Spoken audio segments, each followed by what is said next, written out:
with people. All right, we're live. Yes. All right, let's see. I'm gonna try to pull this up on my phone, and we're gonna give a few people just a little bit of time to get in here, and Okay. then we'll go from there. Perfect. All right, you guys. So I'm gonna I need to make sure I'm live. I am live. Okay, perfect. So I want to make sure I was live. I'm going to pull this up on my phone. You guys, first of all, thank you so much for the short notice. I know I didn't give you guys a long advance time to know about this live, but I have been dibbling and dabbling into the group. I don't know if I shared with you, Corinn, but my mom did just pass. So the group is familiar with that. Yeah, And you I've had a did. lot of that going on. So it has not been as much activity from me, but I have been dibbling and dabbling in the group. Okay. And one thing that I know that I've been struggling with as far as branding and just business is how the hell do we get out of this with COVID happening and hitting us like a storm? Okay, we got people in here. Hey Alexis, hey Sherry. Do you see any of the comments? Corinn, can you see me? No. Mm-mm. Okay, you can't see any on your end. No. All right, so I'll be 100% asking you these questions and things like that, okay? Okay, perfect. All right, you guys. So I have Corrinn Chishimba in the building. I'm going to tell you guys what I know about Corrinn and why I love her so much, but I am going to let her talk about herself because she is just that amazing to me. So I met Corrinn. She reached out to me about doing one of her, a style story, right?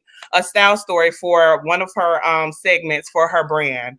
She came to my shop. We sat down, we talked.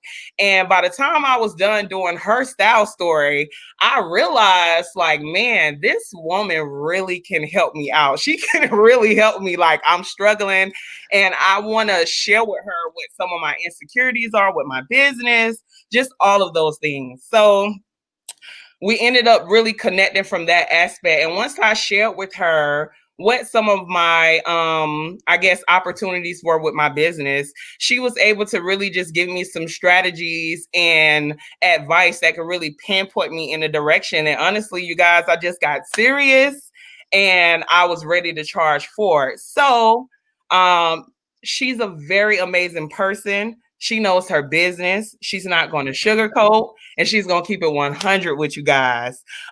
She's someone I look to for inspiration. I'm talking about from photos to photography setups, everything. Okay, so she's somebody page that I literally, if you went to my set of my search box in Instagram, her page would pop up. I go back to her page for a lot of stuff because when it comes to the basics of how to get things done and how to get your brand out there, I think that she does a great job at helping aspiring and independent designers like myself to do so. So, Corrinn, go ahead and tell them a little bit about yourself, okay? So, first of all, thank you so much for having me today. I'm super excited. And everything you said literally has my heart so warm. I'm like, me? A whole me? Of course. So I'm super excited to be here. So, as Ashante says, or as I lovingly call her, Tay says, my name is Corrinn Chishimba, and I am a brand strategist and wardrobe stylist. I do not see a difference in the two, honestly, because what I do as a stylist is I leverage clothing to hone a more polished and profitable brand for my clients. So it's like we use style as kind of like the cherry on top of their image that they're portraying to the world. So I've been in the game almost 12 years now consistently. I've worked with small brands, big brands. My work has been in Ebony, it's been in Essence, it's been on InStyle.com. Period.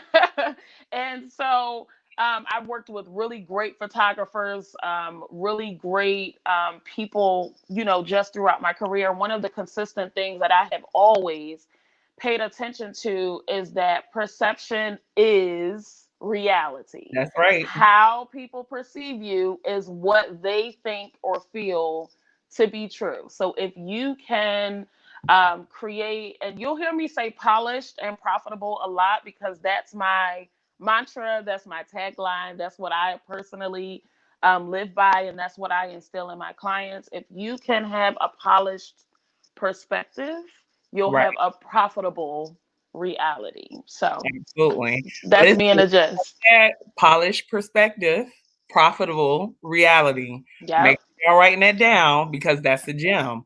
All right. And I'm gonna use that, sis. Just FYI. Yes, Now, absolutely. listen, you got to tell them how you got into fashion. I'm sure they want to know just a little bit of your backstory because one thing I can say is when I connected with Corrinn, I instantly knew that I could confide in her about the direction that I wanted my business to go in. So for me, I was struggling with, all right, I'm an independent brand. Um, how how do I compete with Fashion Nova? Like how do I set myself apart when you have brands like that that are constantly dropping? They have the money, they have all these things, to make it happen for them. How do I set myself apart without having that budget or whatever? So just tell them a little bit about like how you got into fashion and how that whole thing was birthed. So back so fashion has always been my thing, right? So, my mom is like they say sharp as a tack. My dad sharp as a tack. Like we're talking about a suit every day of the week growing up in the 90s. And so I had this vision of, what style looked like. So I've always loved style and fashion in that way. When I was in college, I went to college in Charlotte, North Carolina, JCSU, Golden Bull, whoop whoop. Okay. And when I got there, I bought like this northern flair to the campus. I'm like the freshman walking around the hills, and they're like, sis, you're doing the most. We're wearing pajamas to class, and you're like, I was just like really fashion forward. So I started getting people to like model and fashion shows and things of that sort on campus. And I started to realize how and I'm not over exaggerating. Like I was really this intuitive at my teen years. I started to realize how people responded to the way that people were dressed, Mm-hmm. right? So I decided after I graduated that I was going to go get a job in retail and I was going to work my way up the ladder. Well, I didn't like that. Yeah. I didn't like that. So I got a regular corporate job. But what I did end up doing at 24 was I opened up a vintage boutique here in Philadelphia. Mm-hmm. And it was in like a really ritzy, area of downtown Philly. And I started to see the impact that connecting with the customer had on our business. Right. So we had some customers that would come in and they would just shop the racks, bring it to the counter, and walk out of the door. And then we had some customers who came in looking for insight. So Yeah. I really leveraged that insight that people were looking for, and that's how I became a wardrobe stylist. The word got out that there was this girl in Rittenhouse Square in Philly that Yeah. was taking vintage pieces and making them look modern. And people started asking me to style them for work, style them for photo shoots, right? So the Yeah. photo shoots came in. I would go onto the photo shoot set. I didn't have a budget. I didn't have stylist relationships at that point. I was pulling my own items from my vintage boutique, Mm-hmm. taking them to photo shoot sets and Right. styling people, right? Right. And so I kind of grew in that way.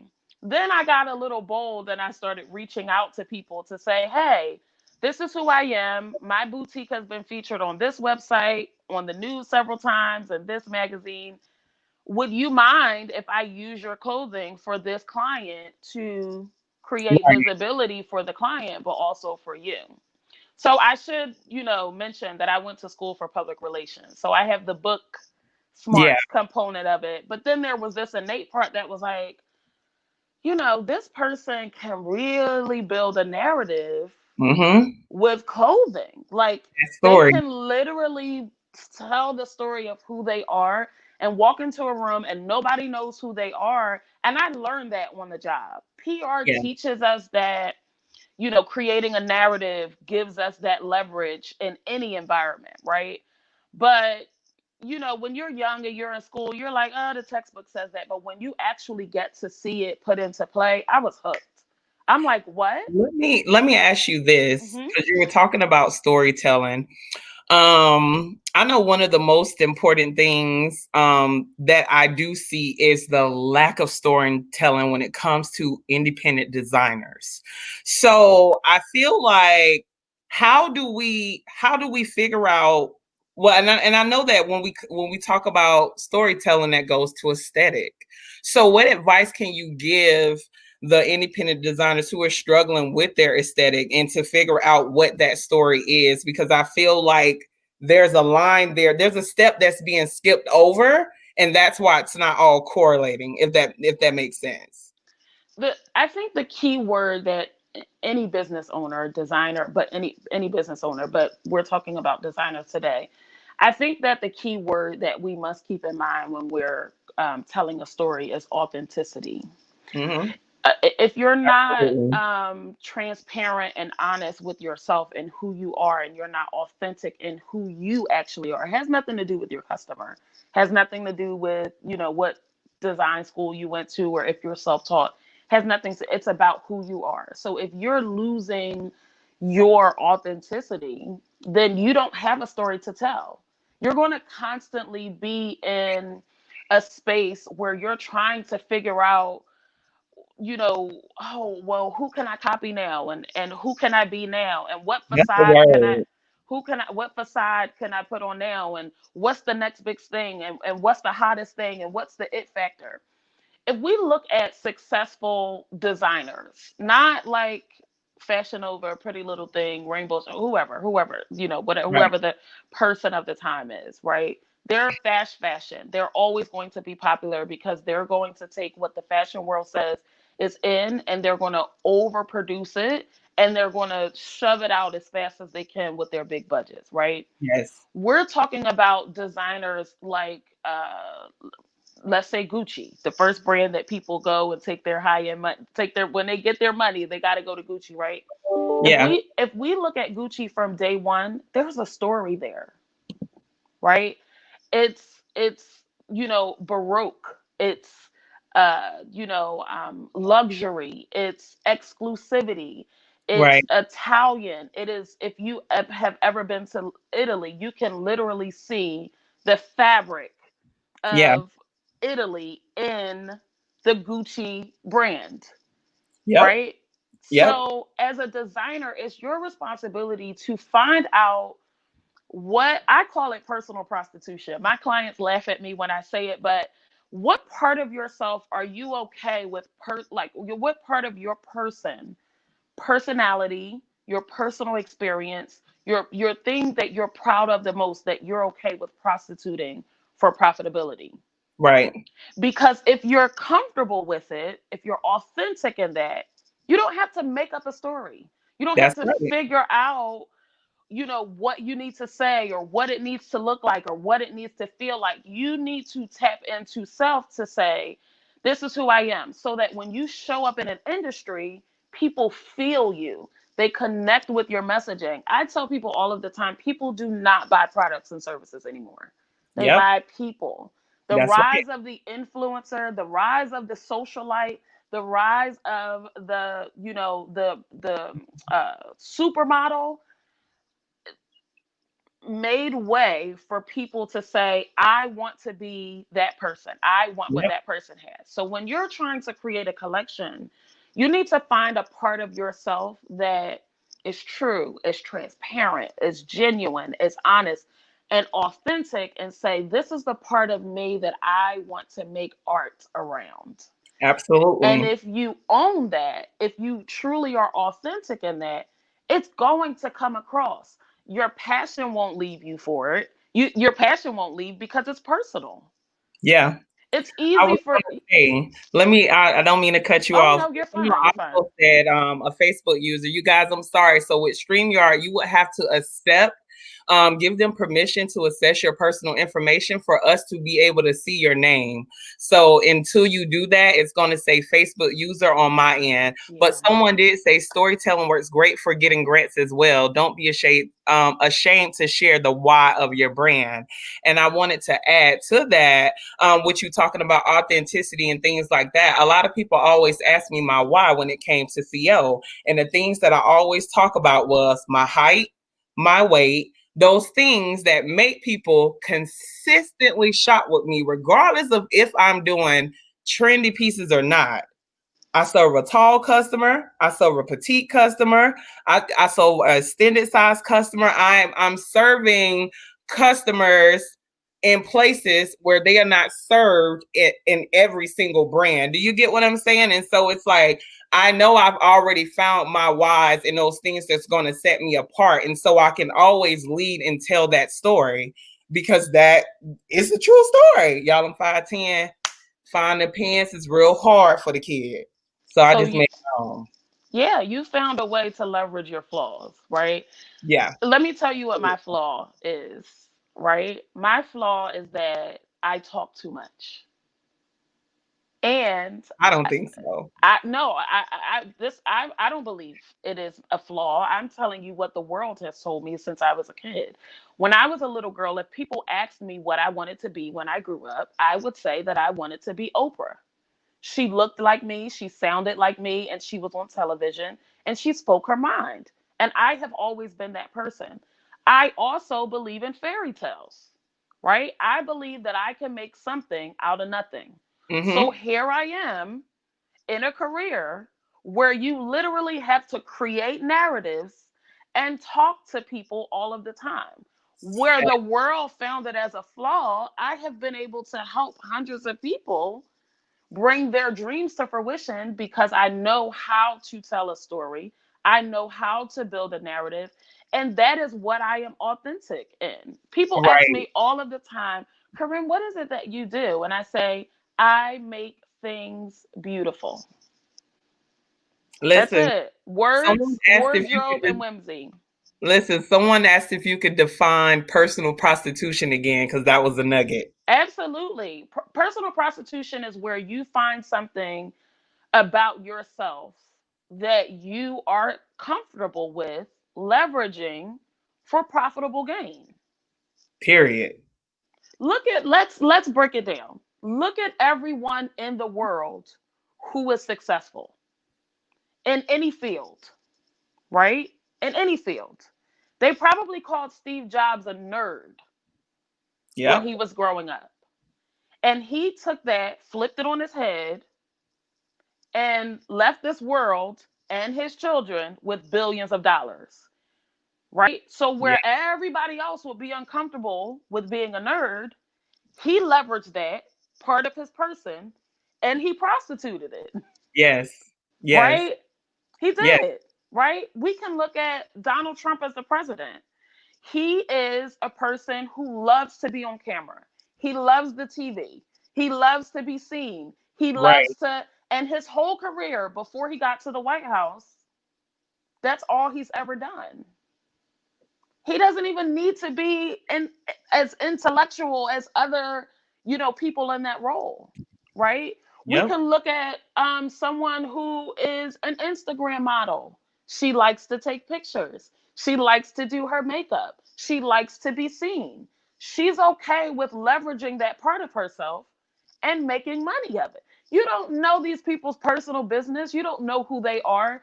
The Right. one of the biggest things about business owners is we have this fear of people knowing who we are. Oh, I don't want to put my personal business on the internet. I don't want my personal to have anything to do with my business. But we don't understand that when we're building a brand is the promise of an experience. It's not your colors, it's not your logo, it's not your website, it's not the fabrics that you use. It's the experience that you're promising your audience that they are going to consistently have. The That's only thing that is consistent is you, right? So if you're building a brand right. Yeah. and you're not in it, your brand won't be consistent. So you have to find one part of yourself that is personal that you're okay with saying, I don't care if the world knows about this about me. Yeah. I'm comfortable with the world knowing this about me. And I'm also comfortable building a brand about this because I've lived with this my whole entire life. Yep. I There, as soon as you tell that story, as soon as you find that part of yourself, there are going to be a tribe of people who have the same exact story who want to now support you. No different than Ashante saying, I'm tall, I'm plus, right? Even though you look right. good, friend, you look good. Look, damn, I'm still up here looking at the questions. Oh my God, you're hitting on so much stuff. And it's like, I want to get into this styling, but this branding, I want to make sure I asked, because someone did have an important question. I have my notes right here, you guys, with your questions. So I want you to know I was taking all those questions down and I'm going to try to ask her what I can. We're on a little bit of a time schedule. We won't have her all day, but I am going to try to get to what I know you guys wanted to know. Okay. Now, I know someone did want to know, and let's just go ahead and get into styling right quick, because I know one of the big things that I see a lot of questions about is how do you connect with stylists as an independent brand? So I say, how would I connect with Jay Bolin? How would I connect with you? Because you style people as well. And this is from not someone that has some status. We're talking about, we are, some of us are new, some of us aren't yet established, but we do have great work. I do know it's several people in my group have great work, you know what I mean? And they're working on getting more established and they want to get out there. How do they connect? So the very first thing that I would say with working with a stylist is, what is your goal in collaborating with that stylist? Right? You have to bring that, like, you have to bring that to the forefront of your mind. Is it to have the stylist purchase your pieces for exposure? Is it to have the stylist put that piece on a celebrity for bigger Right. exposure, right? Or is it to build a working relationship where you know that this stylist has multiple clients and you would like to be the first person to come to the forefront of their minds when their client comes to them looking for something, because the stylist is going to suggest, this is the person that you should go and buy the gown for your gala from. This is the person that you should go and get that custom suit for the interview of your life. This is Yeah. that person you should go and get your lounge wear for your vacation. This is, the person you should go and get your resort wear for, your 2 week vacation on the Maldives. Can you tell I'm ready to go on vacation?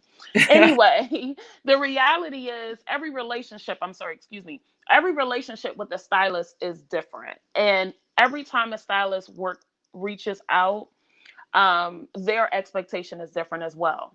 There's a difference between a Jay Bolin stylist, and I wouldn't consider myself a Jay Bolin stylist because I put an immediate emphasis on branding clients, like professional models, as well as the everyday working woman, right? Mm-hmm. When you work with someone like me, your work will normally be seen in a magazine. It will normally be seen in an ad campaign for a business or a brand, or it will be seen in a model portfolio, right? Right. Um, every now and again, a red carpet, right?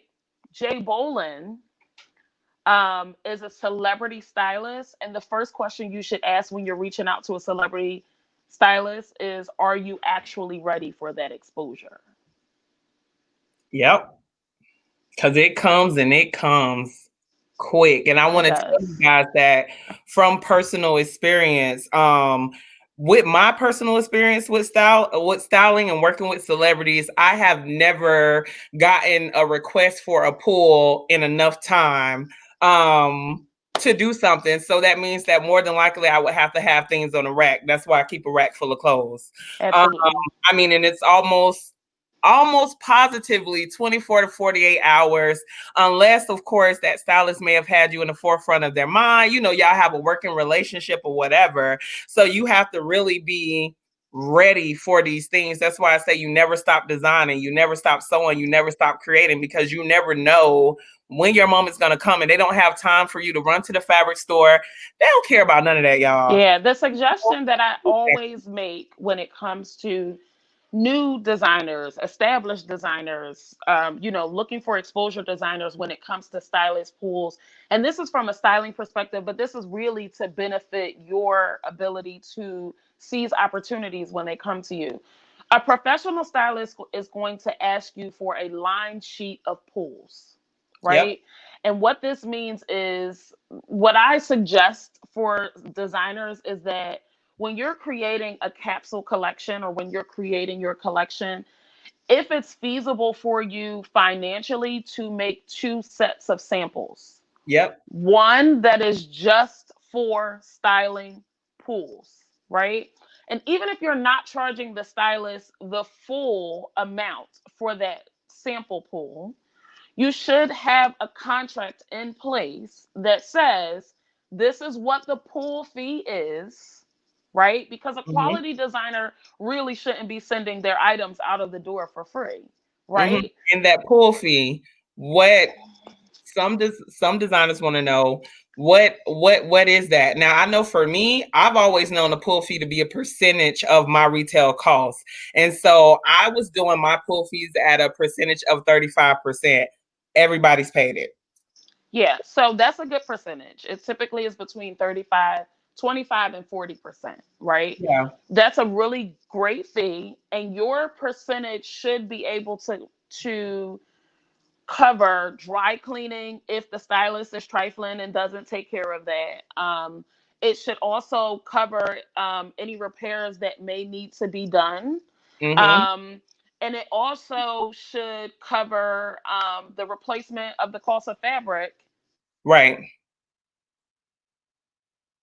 I can't hear you. Can y'all hear us? Oh, okay. Am I back? Yeah, you back. Okay, Mm-hmm. perfect. Sorry. Uh-uh. All There right, you- there we go. Okay. Yep.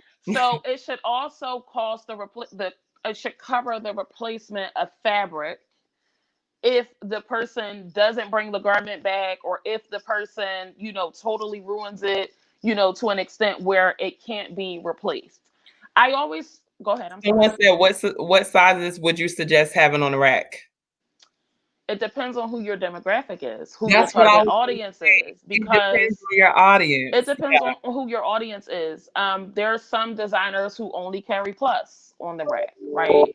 But there's also some designers who only carry what's considered straight size. So it depends on the audience that you want to cater to the most. And that's where, going in and really knowing what your brand narrative is and who your customer is and what the messaging looks like, so that when you're creating pieces, you're creating with intent and you're not just having, pieces laying around because you're just speaking to everybody in your brand messaging. You're just talking to everybody in your marketing, and you're not really Right. honing in on who your actual audience is, right? So the sizes, I would say, depend on what market you're in, what industry you're looking to, kind of take care of, and what your audience looks like.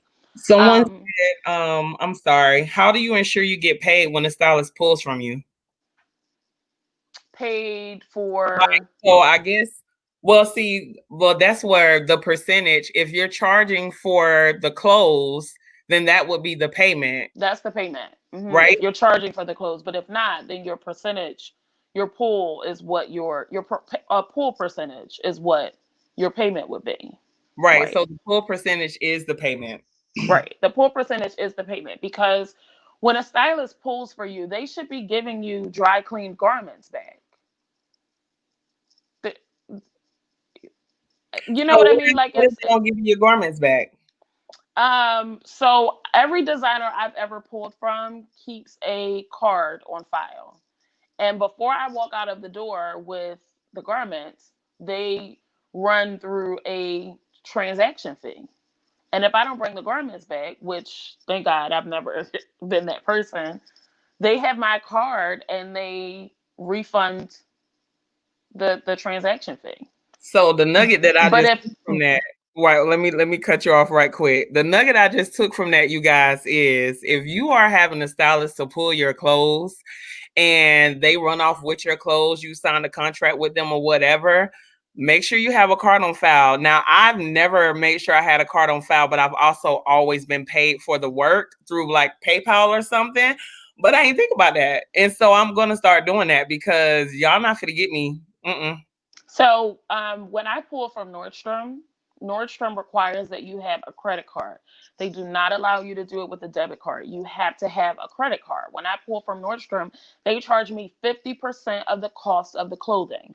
When I bring it back, they give me my 50% back. So it's a free program, that they offer. You can pull for free, but you have to pay for 50%. Wow, So I I would didn't be know that. yeah, so I mean, here's the thing. We're business owners. Doesn't matter what we do, we're business owners, Yeah. right? And I always say, I actually have our utility company here in Philadelphia is called Pico, and I have a T-shirt that says Pico doesn't accept exposure.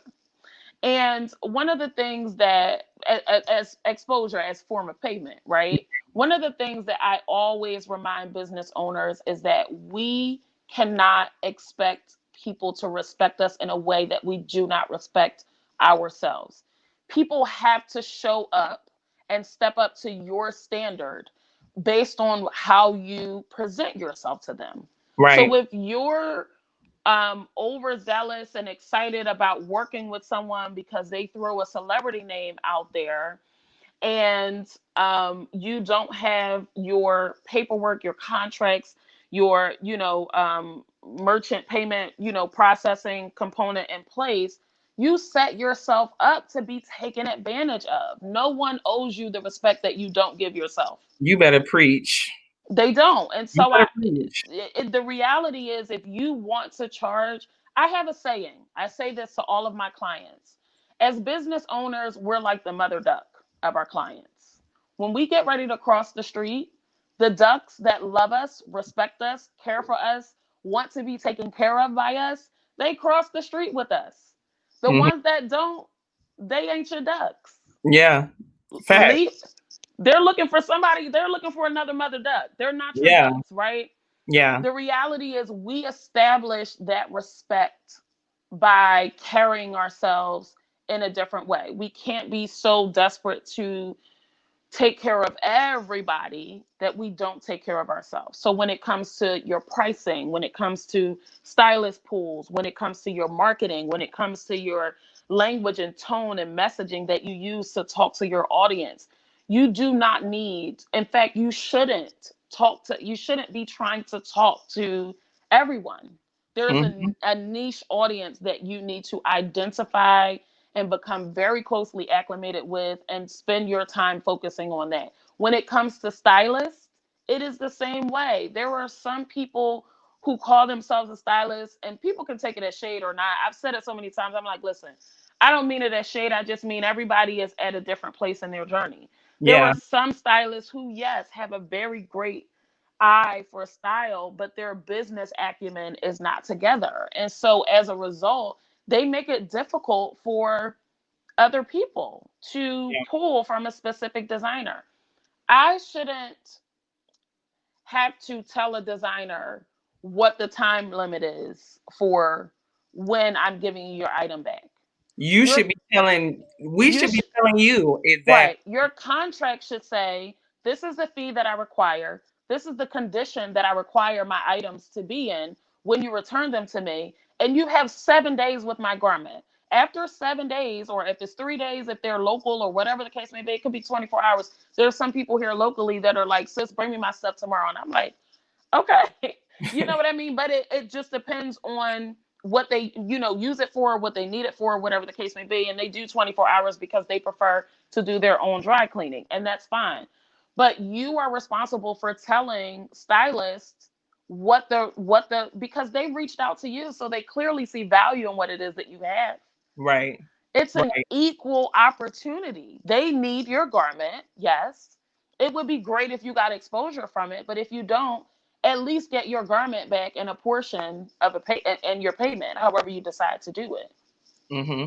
And then I know one of the questions I did see, and I've seen this a lot, when asking about how to connect with stylists, I think it's very important for you as the brand or the designer to know like who you should be connecting with. So like for me, in my brand Bible, I have a list of stylists that I want to work with. So these are my go-to people. I don't deviate from them. I want to work with them. I'm going to, I have, or I will in the future. But I've targeted celebrities or clients who I know fit my aesthetic. So Yeah. working with them is not as hard as well, because I think a lot of the time it's not about being like too ambitious, but more so just making sure that you are connecting to the right people that flow with your brand, your aesthetic, what it is that you want to do. And I feel like that part, those little steps that we often miss, the targeting, it's just targeting. It is, and again, it's about that storytelling, right? If you are, let's say, an indie designer that designs items that are kind of like neo soul, and Jill Scott would love it, or Angie Mm-hmm. Stone would like it, or Right. something like that. Why are you pitching to Beyonce's people, Right. right? Like, why? You know what I mean? So it's just about knowing who your avatar is, who's your person, right? And then so one of the things that is really important as any business owner, but especially as a stylist, is even if you haven't worked with a stylist yet, you have to build your own value for your items and for potential collaboration with you. So I always recommend a media kit for every business owner, and for designers it needs to be seasonally. It must I be was going to say, seasonally. I want you to talk about that because that is actually a question that I had from one of our admins in the group. Is a media kit necessary or EPK for Yes. designers? Yeah. So definitely EPK for designers, because you have to change it so often. But the reason why it's important is because every season that you come out with something, people shouldn't have to find you, right? They shouldn't Mm-hmm. have to say, "Oh, I remember that one time I worked with that person and I really like their dress." I wonder, the moment you get a person's email address, you need to start building a relationship with them. Yep. And you do that by, sending them each season, hi, fall, winter is here, right? Autumn, winter is here. My autumn, winter 2021 collection is now available for pulls and purchases. I've taken the liberty of sending a line sheet of our collection. Please let me know if any of your clients are looking for anything in particular. Currently, our turnaround time, you want to take the guesswork out of this process for stylists, clients, boutiques who may want to purchase, a capsule collection of items from you. You magazines who may be, looking, who don't work with a stylist, who the editor does the pulls, Mm-hmm. right? You want to Mm-hmm. say, I have a new collection, and if you're looking for, something to tell this story or that story, you can give them ideas. It's all about being intentional about your brand, but an electronic press kit really allows you to do that, right? So you can have your main, bio in there, your main headshot. Those type of things don't need to change as readily as your collection needs Mm-hmm. to change. And kind of, I always say, be your own PR. Be your Yep. own PR. If you have that in place and you're consistently working the process, you should have one day. If you're over inundated, I would say one day a month where you sit down and you say, today I am going to hit 10 magazines, 10 stylists. I'm going to send them this email. I'm going to reintroduce myself. I'll follow up with them, et cetera, et cetera. If you're having a trunk show, whether it's Mm-hmm. virtual or in person, invite them. You Yep. never know what people are going to come to. Social media is good, but having your own, directory of resources with emails and telephone numbers or whatever the case may be is great, because if social media shuts down, you still need to have these relationships so that Yeah. you can continue I was growing your brand. definitely going to piggyback off of that when you were talking about sending out lookbook or something like that. Every single collection that I've done, and I recently started doing this, probably the last three collections, maybe. Mm-hmm. Maybe, but it was because I was realizing, like, okay, I'm dropping these collections. Once you drop the collection, then what? But I think what a lot of designers don't realize is that there's more to it. Like, that's just the first part. It is, There, and we work ourselves up for the launch, right? yep, We work ourselves up for the launch. We've got our rollout marketing, our rollout promo, and this is in any business, right? We right, have all of that, but it's how do I keep the momentum on a day to day basis until I've sold whatever my goal is for this collection? How do exactly. I do that? And it's about leveraging relationships. And if you don't Yeah, have them, it's about establishing them so that those people become your marketing as well. They become your word of mouth. Like, I may not personally need the pieces, but I am always in love with your emails. I'm always like, girl, did you see this new collection? You know what I yeah, mean? It's like I may not be the person that's shopping, you know what I yeah, mean, right now, but it's like, did you see this? Girl, you need to yeah, get this. You need to get this. yeah. You need to get You always and post too. You real good about yeah, you know what I mean? Because it's like I am always a cheerleader of people who are taking their business in their own hands. And it's like, I know that things get expensive and I know it could be expensive to have, a whole team of people or retainer or whatever the case may be. But if you sit down and you create a content plan that. Hmm. 30 days at a time, it's feasible to do 30 days at a time. If you do it ahead of time and when I say content, I don't just mean social media, I mean email marketing. Yep. I mean reaching out to local boutiques to ask if you can do a quick pop-up shop, right?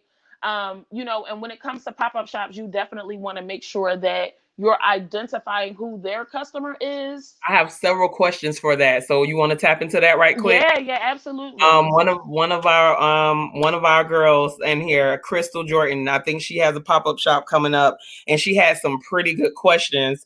But one of the things that she said was, well, one, she wanted to know, first of all, I think it's her first pop-up shop. So what should she be taking to her pop-up shop? What kind of items should she be taking? Now, keep in mind, this is, and the reason why I said quarantine edition is because I do want to make sure that we're speaking from the space of we just got put on our asses. And so a lot of us are fighting our way back to get out there to really show like, hey, we didn't close because of COVID. It's really hard. Yes, it is. Very much, very much so. Absolutely. So Seriously. what should she take to the pop up in what I call a COVID season and this pandemic season? Because I'm churchy, y'all, so everything is a season. Right, right. But I would take things that are pretty versatile for her to try on for the customer, right? So let's say wrap dresses, let's say like swing dresses or pencil skirts. Well, like I'm not necessarily Pants, right, things tech, that like if she decides that to her own pop up shop she's going to wear leggings and a t shirt with her brand logo, she can you're try right. any right she can try anything on top of that so that the customer doesn't need to try it on, right? She can kind of model it for them, right? So I would just say quick pieces that she can try on for them. The other thing is, when it comes to pop-up shops, your presentation of your You just hit it. I also say branding. your presentation of your branding is like more important sometimes than the garments, because when customers come to pop-up shops they can be really overwhelmed with how many vendors are there. So how are you going to stand out from the rest of the audience, right? So if you're lugging in rags and you're like, oh, I need to bring everything I have because I'm trying to make all of the money that I can, that overwhelms a customer. The average customer does not like to go through rags. It's not a thing. It's really not a thing. If Yeah. you have a curated collection of, let's say, 8 to 10 pieces and you use the specific color story, don't put all the dresses with the dresses. If you have emerald green, maroon, mustard, and rust orange, put all the rust orange with the rust orange. Put all the mustard with the mustard, all the Mhm. green with the green, and all the mauve with the mauve. And what that does is two things, right? It draws the customer's eye in, and it also shows them the versatility of your collection with them not even seeing what it is. If Right. if people shop, when people shop, it's like, okay, this season I want to add, we're in the fall. Everybody wears orange, green, burgundy, right? I want to add this particular color. They're going to be drawn to that color, and then they're going to see how many different pieces you have in that color. So you want to make sure your booth is neat, that it's drawing in, and you want to make sure that it's branded. Please iron your tablecloth. Please make sure that you are getting, I'm sorry, it's a pet peeve. I can't take it Yeah. when I see people come and pull the tablecloth out of the trash bag and And throw it it be on, so wrinkled. and then they try to cover it with the little sash they got from Vistaprint with their logo. I can't focus on that logo. I'm focusing on the wrinkles, sis. Yeah. You know, invest in a really great banner, right? And Right. I would just suggest going on Amazon and getting the spandex tablecloth. If you're, if you tired of ironing because you ironed all your garments, get a spandex Mhm. tablecloth. But you just want to make sure that every angle that they look at your booth, they know who you are and what it is that you do. You want to try to use a picture of a model that looks like the customer that you service. So if Yes. it's plus size, please do not put a stock photo of a size 2 on your banner, because I'm not coming. If I see that on your banner, I'm going to think you don't service me. So you want to make sure that your banner, everything looks like the customer that you're Yeah. looking to serve, Yeah. right? I also want to add just not being afraid to be personable with your customers, because I think more importantly, when I do pop up shops, I always realize that there's such a connection. Like, it's something about the customer meeting a designer. And I don't know what that is, but you just don't want to. Just don't forget that they're there. They want to shake your hand. They don't want to see the person on social media. They want to physically see you. They want to see you measuring them and things like that. And I think that if you maintain or just stay personable at your pop-up shop, you know what I'm saying? Like, don't be, not too close to touch or whatever. You know how people can be sometimes. Oh, you Yeah. stand behind the table, things like that. That doesn't work. That doesn't Yeah, work. no. The Get out best of thing it. to do at pop-up shops, and as a stylist, you build your own closet of items. When I shop and I see something and it's not in my size and I say, oh my god, this will look amazing in a branded shoot, I pick it up. So I have like a plethora of items. So sometimes when I want to clean out, I do pop-up shops. Mhm. One of the things that I always do is I make sure that I bring someone with me who can stand at the table, Yep. because I want to work the aisles. I don't need to be at the I table, gotta grab right? people by the hand. I literally am like mother love. I gotta come and get you and say, hey, I'm Corinn. I'm so excited that you're here today. I have amazing seat. Like, I'll run down what I have, and I'll tell the person what I have based on what they're wearing at the Yeah. pop-up shop. So if you look like my customer, oh, I'm coming for you. And we have to be so confident in what Yeah. our brand is and who we are. You don't have to be a people person to do that, because I'm loud and vibrant and talking like this, but I'm definitely very much so Can I ask you introverted. So, something? Um, yeah. and someone said something too. They said their issue in the past with stylists have been that they wanted it for free, or they have clients wear it and never tag or acknowledge the designer.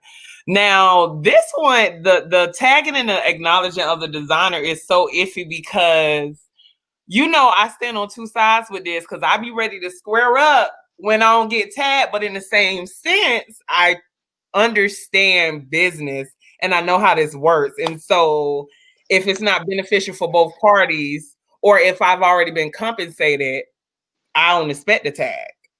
So, compensation is key, right? The compensation component is key. When someone pays you for a garment or a service, they do not owe you a tag. They paid just like everybody else paid. And I don't mean your pool fee, right? I mean 100% of the cost, right? It's my prerogative as a consumer, as a service provider, if I want to share where I got this from. It's no shade to the designer. It just is what it is. And I'll be honest with you, I have had clients who have specifically said to me, yes, you can pull for me, but I do not want to be the face of someone's brand, right? Because I've worked with designers who have only allowed me to pull because they know I'm working with a certain person, I'm working with a certain photographer, I'm working Yeah. with a certain team, and they're excited to be able to leverage those images for their brand instead of investing in a photo shoot.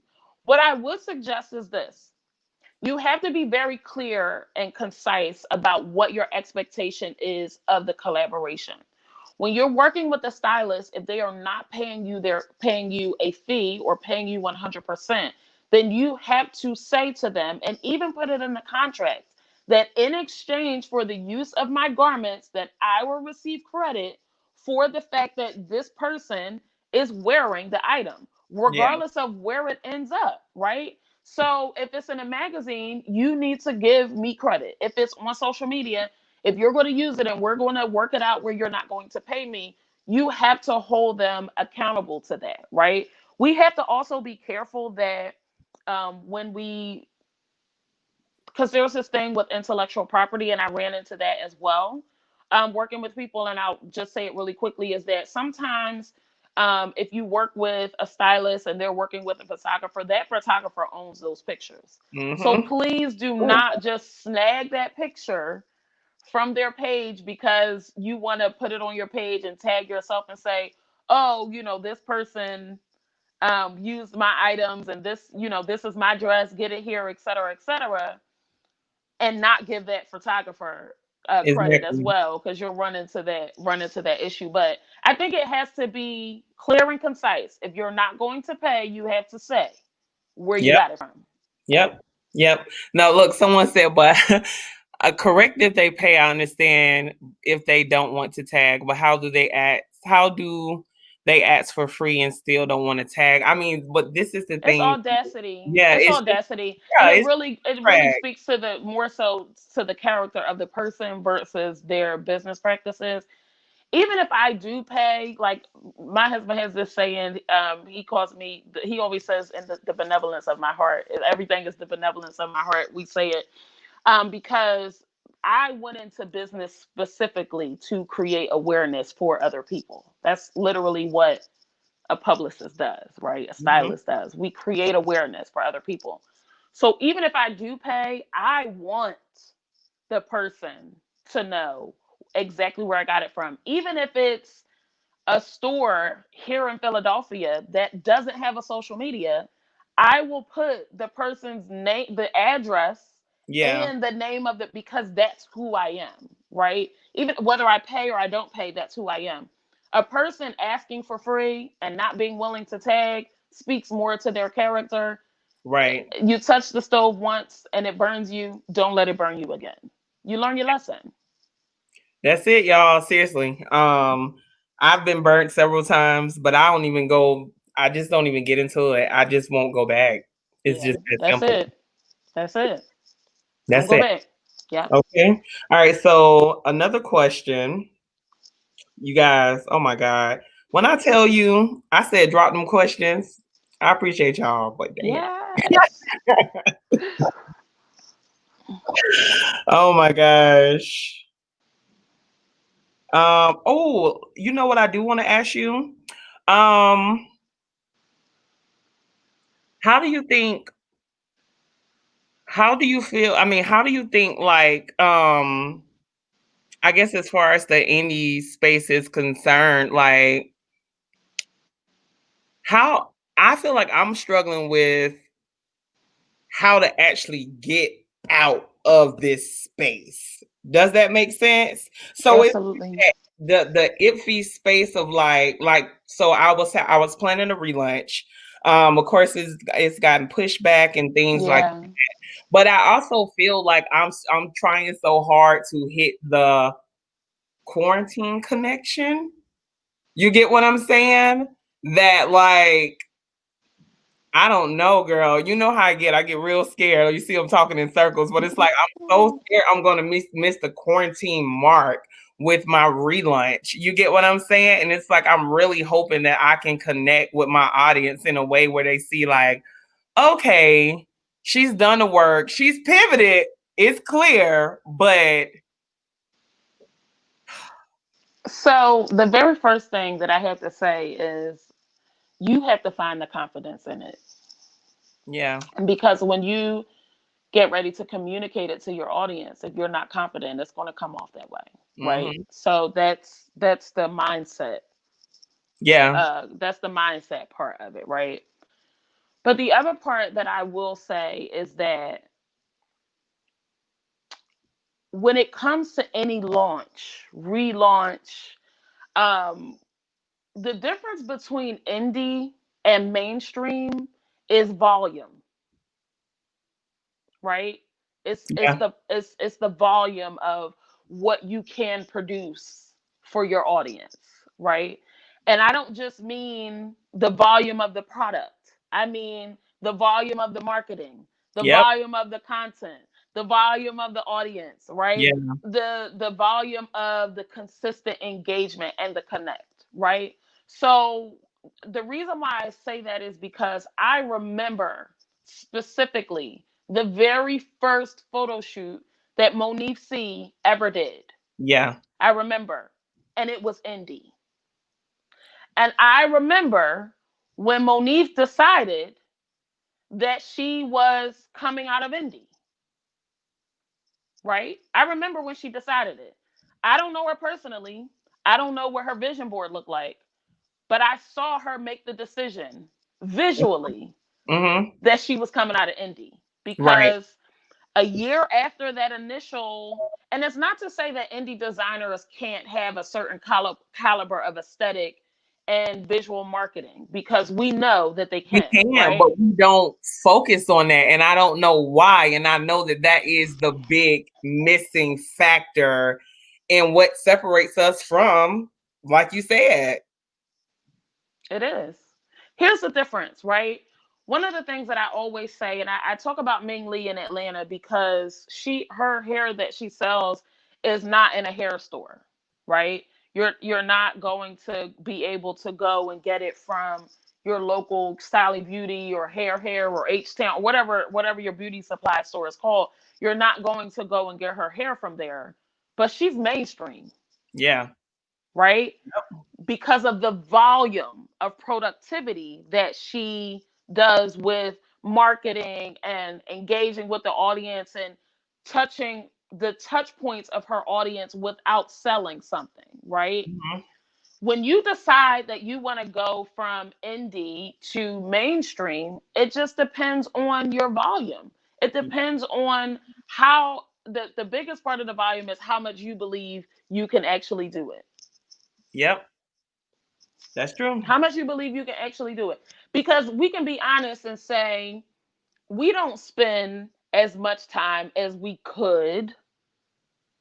We don't spend as much resources as we could. We I always just sat better. here, I just sat here last night and planned out a Black Friday rundown, created all of the graphics, right? Yep. Ordered all of the stuff that I need to make the videos next week, and then it launches the following Friday. Yes. Was I tired when I went to bed? Yes. But before all of this came to me, I was sitting here watching Law and Order. I just mean we make the decision between if we want to stay where we are and what it is that we want to do.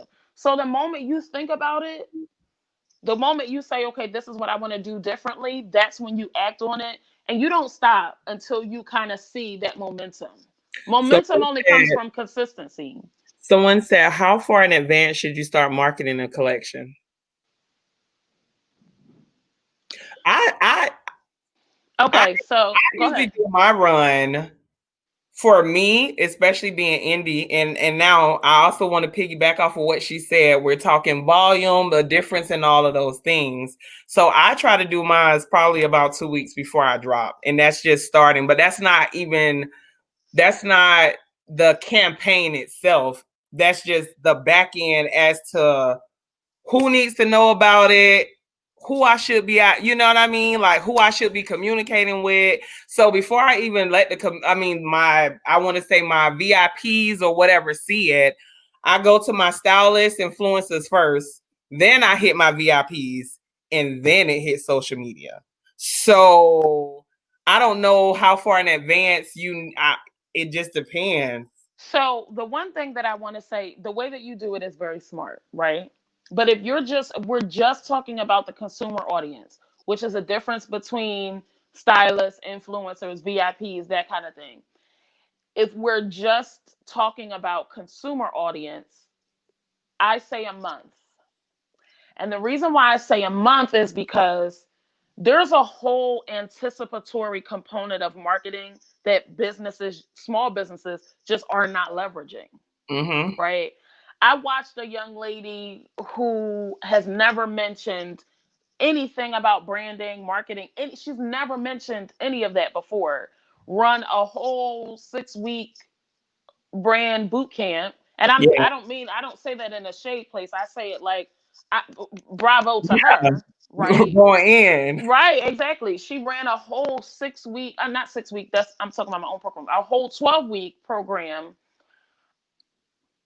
with little to no previous, not people not even knowing that but it's because she used what they teach us in marketing school, anticipation, right? So Mm-hmm. before you even let the people know that you're dropping a collection, there's this whole anticipation campaign Yep. where it's like something special is coming, Yes. something new is coming. This is what I was inspired by. Mm-hmm. Here's, I You mean, might show people, a shoulder to right, the a shirt, shoulder, but right. the whole shirt. And style, when it comes to fashion, you can post inspiration pictures. You can say mood. You can do mood boards. I mean, there's so many different things when it comes to fashion that you can do. You know what I mean? You may show a montage of, runway show clips that, are reminiscent of this collection that you're getting ready to share with Right. people. There's this whole anticipatory vibe that you can do for a whole 14 days on social Right. media, on your website. Some people literally shut their website down and just put a running clock. I mean, your customers will be like, "Who this person think they are? What they about to do?" Right.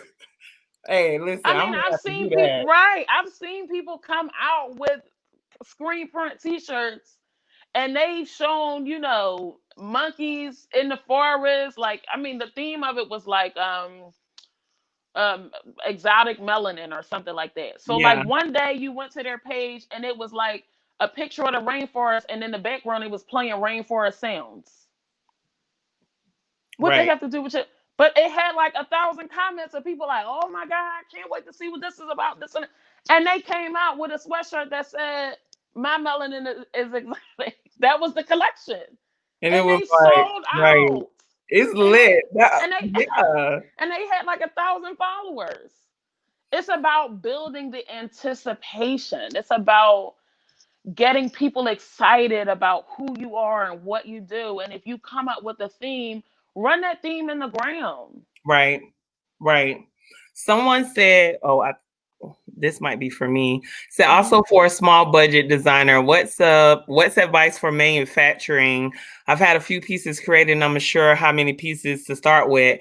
Well, see, sweetie, I'm not exactly manufacturing, but I can give you the advice that someone gave me because that is where I am going to. Okay, because I'm tired of song. Okay. But when I first started looking into manufacturing, right, this is booking a consultation with the people and all that kind of Mm-hmm. stuff. I was Mm-hmm. trying to do like a whole collection. Don't do a whole collection, especially if you don't have a budget. So I would say Capsules. start with a piece, exactly, or Yeah. a capsule. And that Yeah. was just the first big hiccup that I had because I could never see myself getting to even manufacture anything because every time I approach manufacturing, I always came at it from the perspective of I got to get this full collection done. No, it don't work like that. You literally have to start small. And it took another indie designer who's manufacturing to tell me that, Shantae, instead of starting with, 12 pieces, why don't you start with 6? Or why don't you start with 2 or whatever? Mm-hmm. So that's just my suggestion. If you don't have a big budget, start with 1 or 2 pieces, see what those are, and make sure those pieces are the pieces that you sell a lot of. So my first Right. pieces would be my wide leg pants. Your Something pants, I yeah. know people buy all the time. Yeah. And the other thing that I would suggest with manufacturing is make sure that you aren't biting off more than you can chew, right? So if you know that when you're making your items yourself, your items sit for a period of time. You Yep. ultimately, before the season is out, you sell out of your items, of course, right? But you want to make sure that you're not putting yourself in a position to be sitting with, Merchandise just sitting on the rack for, right?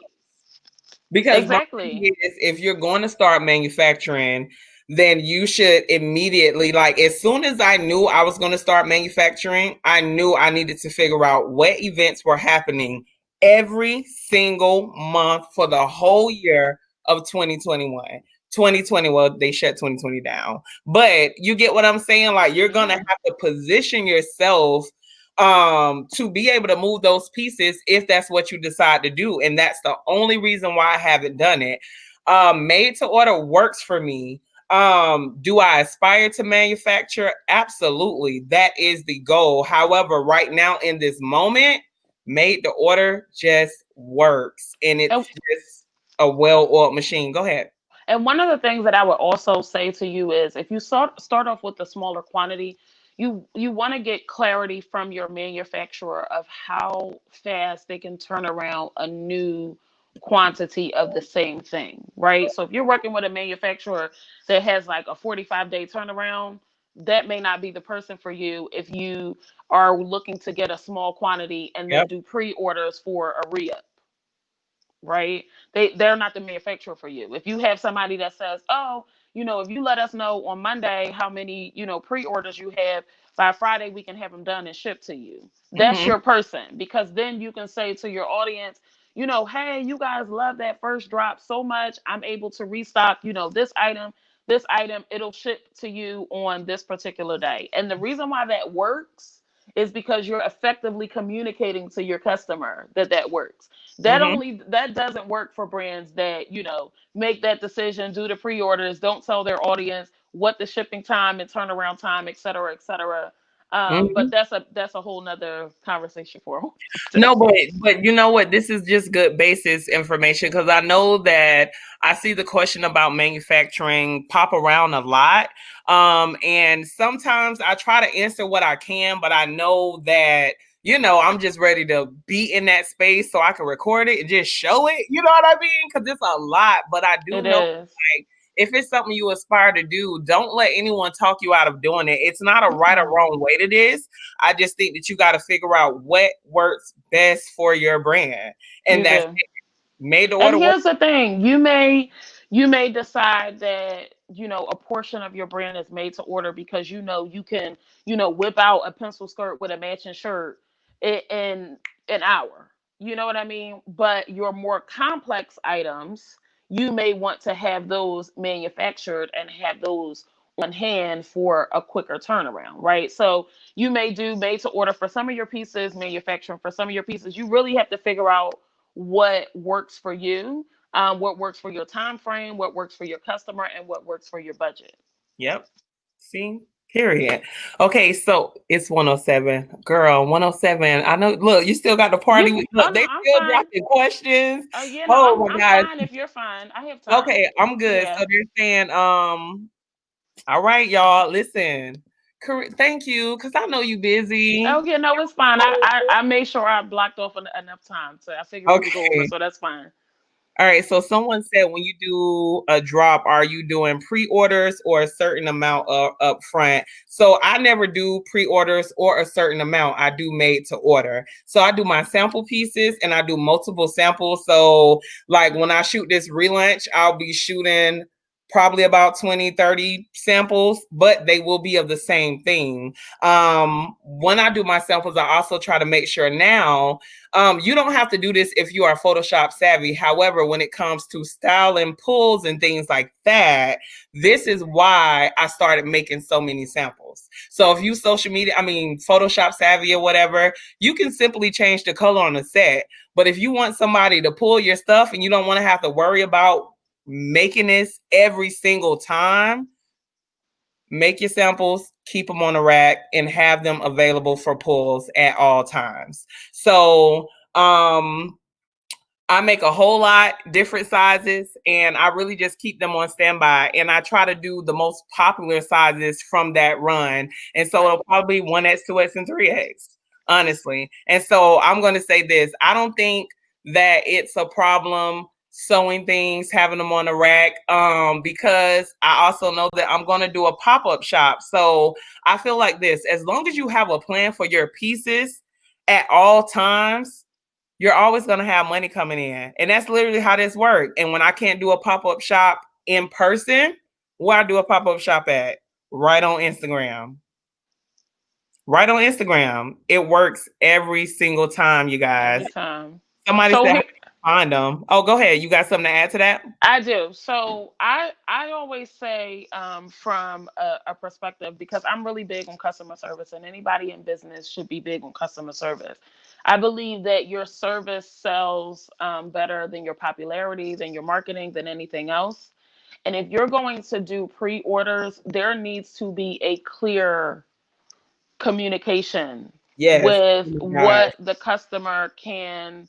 Thank you so much. My phone is getting ready to die, y'all. I'm gonna take y'all off the. Hold on one second. I'm sorry. And you know what? I know you're connecting your phone, but with the pre-orders too, one thing I just want to say, or have you guys keep in mind when you do discuss pre-orders, which is why I don't do Thank them, you so much. is turnaround time. Yes. Turnaround time, turnaround time, turnaround time. I don't do it because I know I cannot commit to the turnaround time. I will only do pre-orders if I was manufacturing.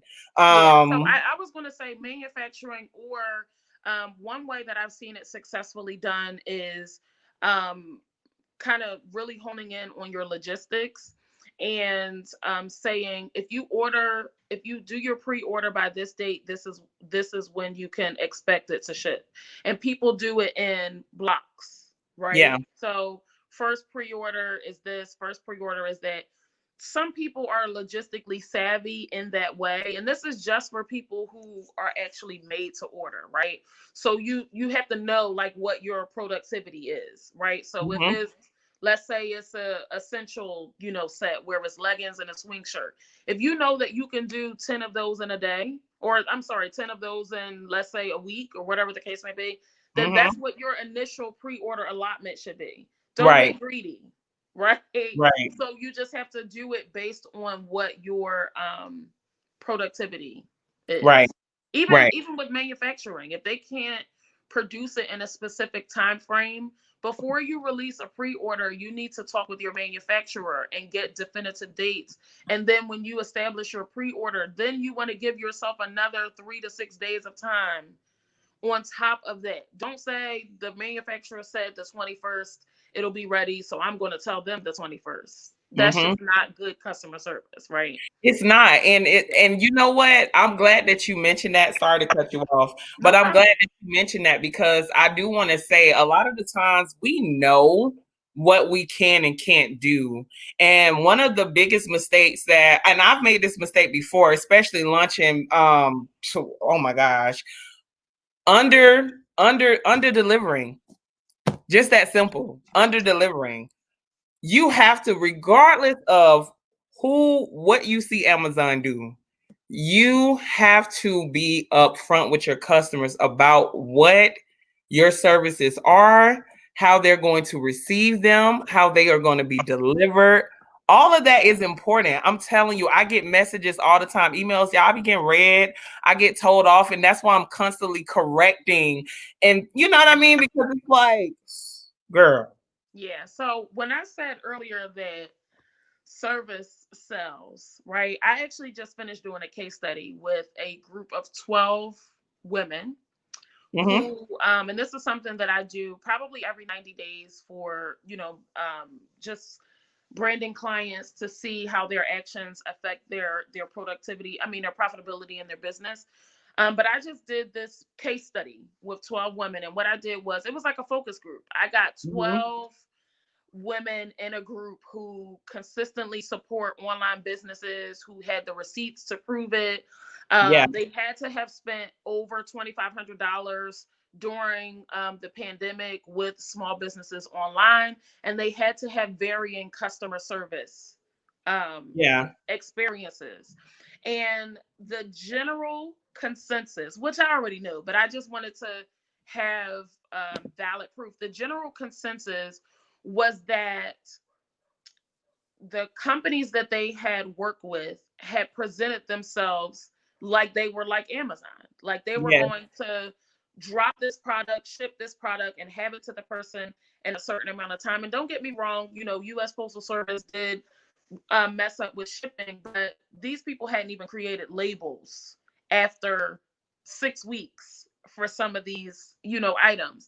And it, of course, was the pre-order messaging, pre-order, says, if you pre-order by this date, it'll start processing by this date. Then after the process, it ships, and then the ship.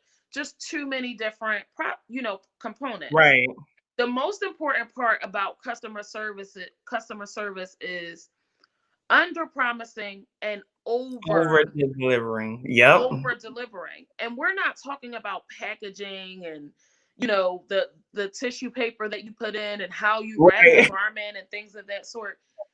If you see some of these unboxings and people's stories, they don't, none of that A really full phases them, because experience. people are shopping so much more online that it is what it is. What the service with overproducing is, you know automatically, if you have, let's say, a Shopify store, your store is going to send them an email that says thanks for your order, right? If you are a person where you're an indie designer, you're not running as many items as Amazon is. So I Right. always say pick an office day. Every day of the week, pick an office day. If you have orders, take a moment, ship out your order. If before you ship out the order, send an email, even if it's in batch, and say, thanks so much for your order this weekend. I'm super excited to get started working on it. I've sourced the fabric. This is the process we are in with your item. I want someone to give me a reason why, as a small business, you can't do that. There's no reason There's why you none. can't, in between the automatic thank you for your email and your order has shipped. Why can't you connect with that audience and that person and say, thank you for your item. I'm Yep. excited to get started working on it. If it's made to order, right? Yep. Or thank you for your, if it's manufactured, if you sell wholesale, whatever it is. I packed up your order today. I won't be able to get it to the post office till tomorrow, but I just wanted to let you know I really appreciate. Mm-hmm. Yeah. No, I agree. And if I it's agree. going It to doesn't take take much. longer, they shouldn't have to reach out to you. No, If you know, you're right about that. And I'm gonna tell on myself with that. That is something that I often talk about with my friends. And that was one of my big goals for 2020. Trying to really work on my communication because it just be so real. Like, not responding to an email that you could have just literally wrote like Yep. 5 little words, but it's like, no, I'll get back to it. And before you know it, 2 days went by. The And then, moment you see it, yeah, respond. I yep, have in my notes responses that I copy and paste. Like when people reach out to ask questions about branding services or styling or events or whatever the case may be, I have auto responses copied. That I just literally go in, copy, paste, respond. It even yeah, has a signature. Only thing I have to do is add their name at the top. And that's the kind of automation that we have to give to ourselves as business owners, because it makes a difference. If someone comments on our page and asks, how much is this? Do not tell them to DM you. They commented already. Go into their DM and say, thanks so much for your inquiry. I'm glad you're interested in this piece. Would love for you to take advantage of this first time customer special I have. no, so 5%, good, 10%, whatever the case may be. Here is the girl. price. When can we get your order started? Take Yeah. the initiative. I gotta agree with you. Like when I tell you touching my soul with that, I never really understood that either. And I have seen, like, I know you've seen memes like when people are like, yeah, DM me for the price or whatever. But I'm I not do DMing think, you, sis. You lost it. I'm yeah. not DMing you. I'm not doing it, Well, sis. my whole thing is why not just tell them how much it is? Well, because we think that people are in competition with us. You know how we have those imaginary haters? We have Yeah, those because in imaginary my people head, that I'm always think, like, why wouldn't you just tell them how much it is? because, and the other thing is because they're not confident in their price. They're not confident in it. They've established the price, and so many people have told them it's too expensive, or nobody is purchasing, so they think that it's too expensive. So they figure if I just, and then my thing is, if I DM you, am I going to get a different experience? No, because 9 times out of 10, if I do go to DM, you're going to respond with $98. You're not going to say hi, bye, cat, dog, how's your mom, did you eat today, thank you for reaching out. You're going to hit $98 and you're being rude. Mm-hmm. Even though that's not your intent, we cannot read tone on social media. We can't read tone in email, right? So it's our responsibility as the business owner to ensure that our tone is clear. I'm And I joyful. want to I'm add to that. appreciative. And the way that you ensure that is to just literally, and I'm gonna show y'all, like, not verbatim, but I need to show y'all how real this note section of mine is. I literally have automatic replies for everything. Yeah. Okay, so I literally go to my notes and I just hit copy, even down to my hashtags for each particular Yep. platform. Whatever, you should have an automatic reply for how someone that's checking on their order, or someone that's inquiring about an order, someone that's inquiring about how to book a consultation, all of those things, that those services that you offer. I'm sorry, I got to get on my soapbox with this because it baffles me how we can offer so many services and don't want to tell nobody what we do, and like really be irritated with the clients because you have to go into detail about what comes with that consultation or whatever. But if we'd already outlined it and had it up, or somewhat wrote script for ourselves, we wouldn't be flustered so easily when people are asking us excessive questions about what that service is. Here's the thing, right? That's an amen for me on that.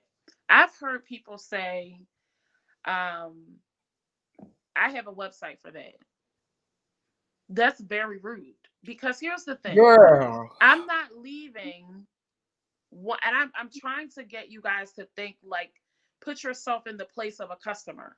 If I'm already scrolling one platform and I stop and I see something that I want to pay you my money for, why would I leave one platform to go to another to search for the information when you've said to me that you're willing to share with me on this platform because you What that posted a is. picture? You said that to me when you posted the picture. So why would you, if you say, okay, DM me, and I DM you, why would you send me the link to your website? Why not you go to the website, copy the information you want me to get, And see you and the just paste direct it? link so that you can literally click the size you want and add it to the cart, y'all. I really need y'all to know how passionate I feel about this, because I don't understand how, if you want money and you want sales, why are you not making it easy for people to pay you? I've heard so many business people say, I don't do business in a DM, and I say, I do. If that is where my customer finds me, if they find me on social media, that Yeah, means that they are willing, ready, and able right then and there. We miss out on every single opportunity that we don't take. I have so many bit.ly links to information, to webinars, to resource guides, to payment links, to all of those different things, just like you said, that I just copy and paste. Thanks so much for reaching out. Please let me know if you have any questions. I even have an opportunity for people to schedule a discovery call without even talking to me. You don't even have right, to talk to me. My calendar is up there. My time is up there. You can click it. You can do whatever the case may be, because every time I post on social media, I have a call to action. right. So I'm telling you, come find me, boo. Come talk to me, Listen, boo. and You I have want it. to. And I'm talking about, I'm a quick responder, honey. Me I'm talking too. about as No, soon as I get the DM, if it's along the lines of potential customer, I'm instant reply. listen, 90% of the money that I have made this year has been from people saying, I sent an email to this person and I'm still waiting. I sent an email to that person. I'm still, thank you so much for your quick response. Right. Honey, my phone rings different when it's money. Mm-hmm. Mm-hmm.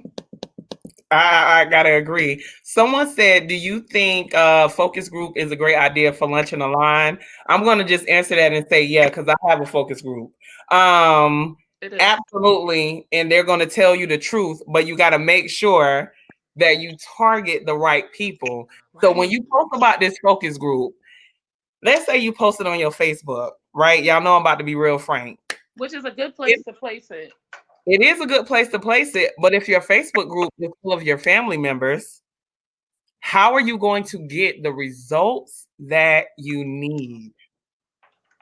That means that you have to add those people who are your potential customers, who may dress like they may be, they may have the style inspiration that you want or whatever. What do you have to say about focus groups?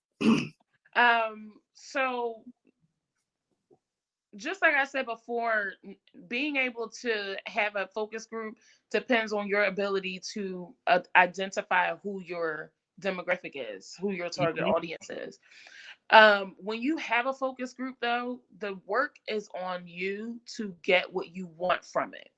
You have to go into this focus group with specific inquiries, with specific questions, with Intent. specific expectations, so that it's not just a group of people, Telling venting. you what they like Yeah, per or se. anything about what they don't like, because how does that really help you?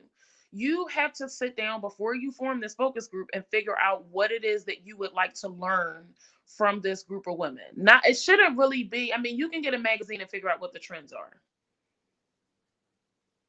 right? You don't really need a group of women or a group of men to tell you that, right? Realistically, you need to go in thinking solely about what you hope to achieve in the group. So for some people, a focus group may be on pricing their collection, right? You want to find out what's the financial sweet spot, right? You can't ask a group of college students how much they're going to spend on clothing. Mm-hmm. So, in order to know how to price your item, you have to know who you're selling it to. Once you know who you're selling it to, then you have to know how much money does this group of people make per Yep. year, right? Once you figure out how much they make per year, then you have to figure out how much money of this do they spend on clothing per year. Yep. Then you have to figure out how much of that money that they spend on clothing per year do they consider to be a splurge, right? Then you have to ask them, what do you think is the amount of Yeah. money that is a splurge? Do you see how specific that is? Because you Yeah. will have two women who are lawyers who make $250,000 a year, and one spends $125,000 a year on clothes because she believes the image is everything, and one that shops at Filene's basement in the clearance section, and she got a coupon to put on it, and she thinks that $10 is a splurge. Yeah. So Yep. there's a there you have to be very, very, very specific about what you're hoping to get from this audience. And I know you're probably like, well, how do I get specific? By knowing what you want. The Or focus who group, you're targeting. right? Yeah. No, you have to know what you want or who you're targeting, right? So it really starts with you, and all of that comes from, and this is where we can kind of get a little whimsical, right? Because I always say, if I describe what I do in three words, is words, wardrobe, and whimsy, right? And this is where you have to get a little whimsical. You have to dream up what you want your brand to look like. I Yeah. don't mean the strategic component. I mean, who's the woman that or the man that is wearing your clothes? Who is she? Create the perfect person for your brand. Mm-hmm. Is she plus size? Is she an everyday woman? Is she a boardroom woman? Is she a Mhm. person who's a socialite? Does she travel all the time? Has she never been out of her neighborhood? Who is it? Who is the person? How much money does she make? What does she look like? Does she go on dates every weekend, or is she a stay at home mom who needs functionality, cute lounge pants, a shirt with Right. pockets on the front so she can have the house phone in this one and the cell phone in this one and maybe Day Day's car? Right. Who is your person? Yeah. You have to allow yourself to go down the lane. I challenge everyone on this live to get one of those sticky poster board papers, put it on the wall somewhere in your room, in your house. I'm sorry, whatever room you're in, whatever in your house, and imagine this person. Imagine this person. How much money do they make? Where do they live? What kind of car do they drive? Do they wear heels? Do they Yep. wear flats? That's Right? right. Do they have a small waist, or are they what size are they? Are you making functional pieces? Are you making high-end pieces for people who go to like the Met Gala? What is it? Who is the person? If you don't know who the person is, your style is not going to make sense. And your focus Absolutely. group is definitely not going to make sense because you're going to have a bunch of people who may not typically even wear what it is that you're selling. Yep. I absolutely agree. I just think it's more important that, you know, like you said, you go in there with the right priorities, you go in there with the right goals, and you go in there with intent. Y'all know how I feel. Plan, strategize, execute. That's it. So with my focus group, fit is a big issue. You know what I mean?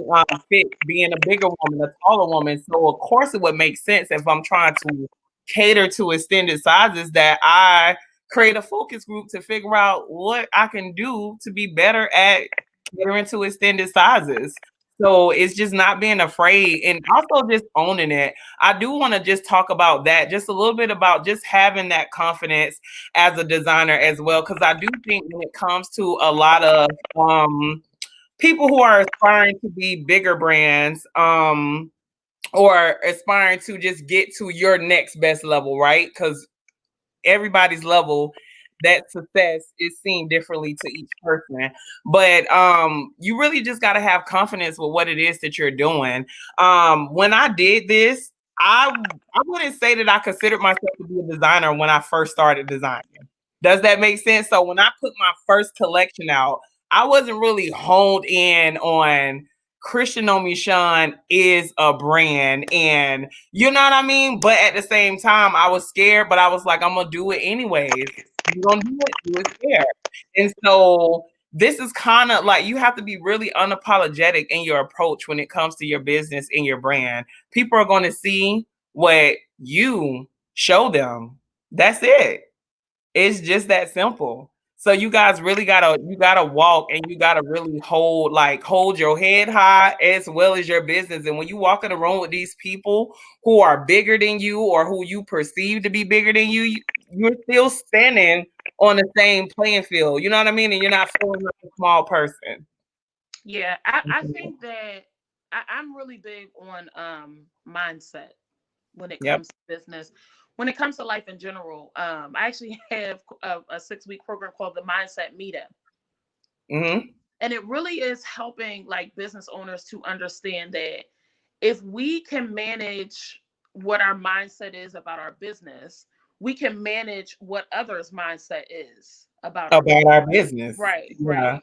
And when it comes to the level of confidence that you need to have, I know that imposter syndrome is very real. You look on social media, the person, the people that you follow are posting, all of their quote unquote success stories, and they seem to have more money, they seem to have more opportunities, their collection seems to be doing better than yours is, Hmm. and really behind the scenes, they're struggling to figure out what their next move is too. They're just more confident in what it is that they're putting out. That's it. Exactly. Oh You, my you know God. what I mean? So the reality is, you Yeah. don't need to, if you can't convince yourself that what you're doing is great and what you're doing is good enough, there's no way in the world you're going to convince a customer that you're doing it. Which is why I always say when you do anything, there has to be just a little piece of you in it. Because if That's you're confident in that piece, Everything else that you build around it or on it is going to have a strong foundation because you genuinely believe in what it is that you're putting out, right? You Right. have to look at some of these brands that are not sold in department stores, that are not sold in stores in general. They're a 100% online business.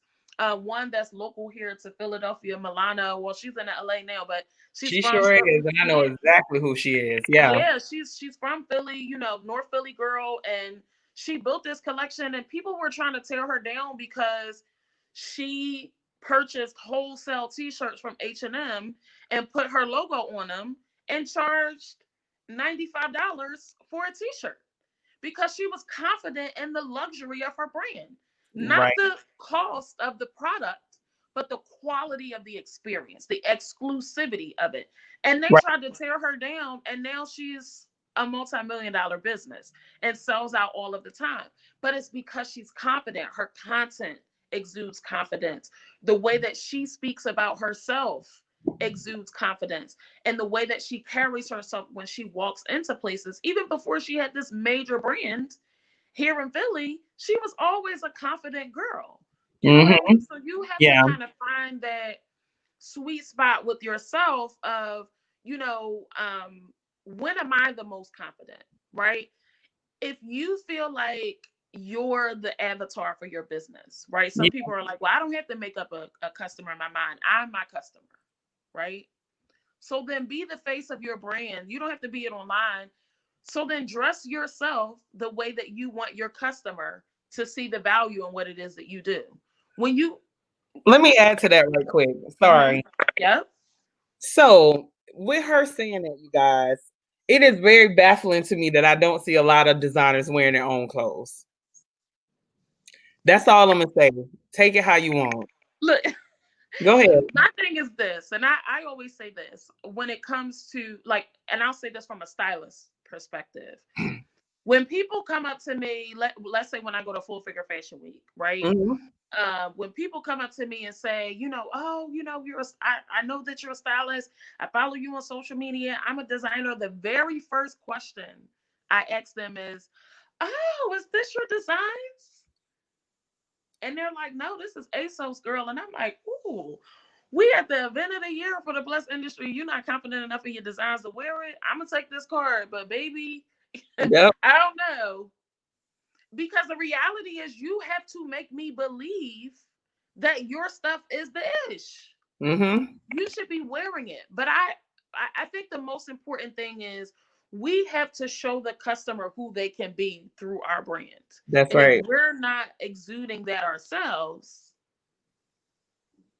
I used to be scared as I don't know what to take professional pictures and put them on my social media.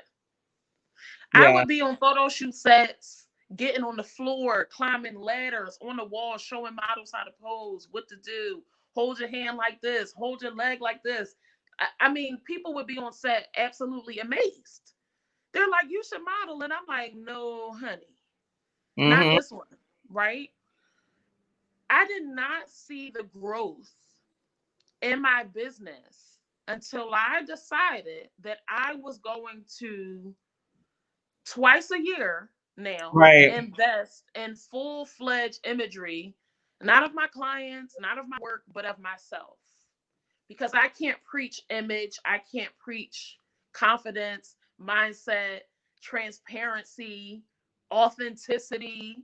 I can't preach that if I'm not living in it myself Right. Right. from a visual perspective, right? So even if it's not a photo shoot for you, even if it's showing up to fittings, in one of your most casual pieces, you have to be confident in what it is that you do. And you have to show your customer the value of your brand by being the face of it. Right. Right. Hold on one second. I'm looking at these Mhm. questions. I gotta make sure we touched on branding, we touched on social. Oh my gosh. You guys are wearing her out.